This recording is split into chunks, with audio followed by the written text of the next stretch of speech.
Hello दोस्तों, इस video में मैं आपको बताऊंगा एनसीसी ज्वाइन करने के फ़ायदे और एनसीसी में मिलने वाले हर सर्टिफिकेट के फ़ायदे।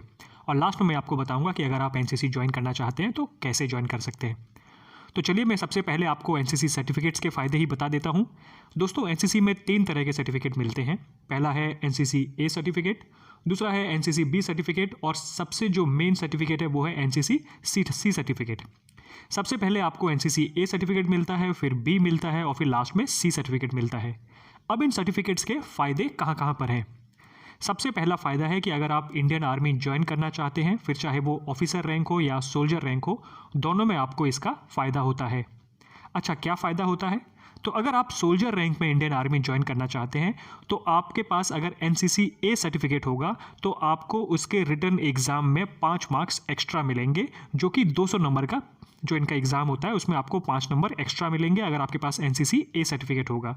एनसीसी बी सर्टिफिकेट है तो 10 मार्क्स एक्स्ट्रा मिलेंगे और अगर एनसीसी सी सर्टिफिकेट है तो आपको एग्ज़ाम पेपर ही नहीं देना पड़ेगा, आप डायरेक्टली फिजिकल के बाद मेडिकल और उसके बाद ज्वाइन कर लेंगे इंडियन आर्मी। अच्छा, अगर ऑफिसर रैंक में ज्वाइन करना चाहते हैं तो क्या फ़ायदा है? तो दोस्तों, आर्मी में एनसीसी कैडेट्स के लिए स्पेशल एनसीसी एंट्री स्कीम होती है, जिसमें सिर्फ एनसीसी जिनके पास सी सर्टिफिकेट होता है वही लोग जाते हैं और इसमें कोई एग्ज़ाम नहीं होता, डायरेक्ट इंटरव्यू होता है। अच्छा, और कहाँ-कहाँ फ़ायदा है एनसीसी सर्टिफिकेट्स का? तो दोस्तों, मैं आपको बता दूं कि जितनी भी सीएपीएफ की फोर्सेस हैं, यानी कि BSF, CRPF, ITBP, CISF, SSB, ये सभी जितनी भी फोर्सेस हैं, उन सभी में आपको रिटन एग्ज़ाम में भी सेम जैसे पहले एक्स्ट्रा मार्क्स मिले थे वैसे ही एक्स्ट्रा नंबर मिलते हैं।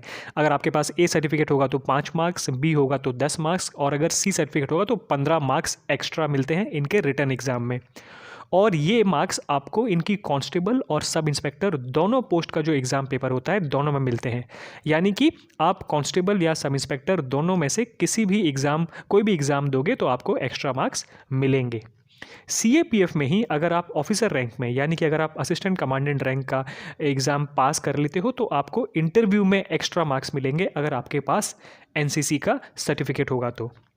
इसके अलावा हर राज्य की जो पुलिस कांस्टेबल की भर्ती होती है उसमें भी आपको रिटन एग्ज़ाम में एक्स्ट्रा मार्क्स मिलते हैं, लेकिन वो उस राज्य पर डिपेंड करता है। बहुत सारे राज्य हैं जहाँ पर नहीं मिलते हैं, लेकिन बहुत सारे राज्य हैं जहाँ पर आपको पुलिस कांस्टेबल की भर्ती में अगर एनसीसी सर्टिफिकेट होगा तो एक्स्ट्रा मार्क्स मिलते हैं। तो ये तो हो गई नौकरी वाली बात। और क्या क्या फ़ायदे हैं एनसीसी ज्वाइन करने के? तो दोस्तों, एनसीसी में आपको कई तरह की एक्टिविटीज़ में हिस्सा लेने का मौका मिलता है, जैसे कि पैराग्लाइडिंग, ट्रैकिंग, 26 जनवरी की जो परेड होती है उसमें हिस्सा लेने का मौका, हथियार चलाने का मौका और हथियार को खोलना बंद करना, ये सब सीखने का मौका। तो ये सारी चीज़ें आप एनसीसी में सीखते हैं। अब सवाल आता है कि एनसीसी ज्वाइन कैसे करें? तो दोस्तों, आप एनसीसी स्कूल में भी ज्वाइन कर सकते हैं और कॉलेज में भी ज्वाइन कर सकते हैं। स्कूल में क्लास 10th के बाद आप ज्वाइन करते हैं। अगर आपके स्कूल में एनसीसी नहीं है तो आपको उस ज़िले का जो एनसीसी हेडक्वार्टर है वहाँ जाके फॉर्म भरना होगा और फिर आप ओपन इनकी जो एंट्री होती है उससे ज्वाइन कर सकते हैं। सेम चीज़ कॉलेज के लिए है कि अगर आप कॉलेज में ज्वाइन करना चाहते हैं, आपके कॉलेज में एनसीसी है तो आप ज्वाइन कर सकते हैं। अगर आपके कॉलेज में एनसीसी नहीं है तो उस ज़िले का जो एनसीसी हेडक्वार्टर है वहाँ पर फॉर्म भर के आप एनसीसी ज्वाइन कर सकते हैं। तो दोस्तों, ये थी एनसीसी को लेकर जानकारी। अगर आपको कोई भी डाउट हो तो आप कमेंट में लिख सकते हैं और आपको आपका आंसर मिल जाएगा। Thank you.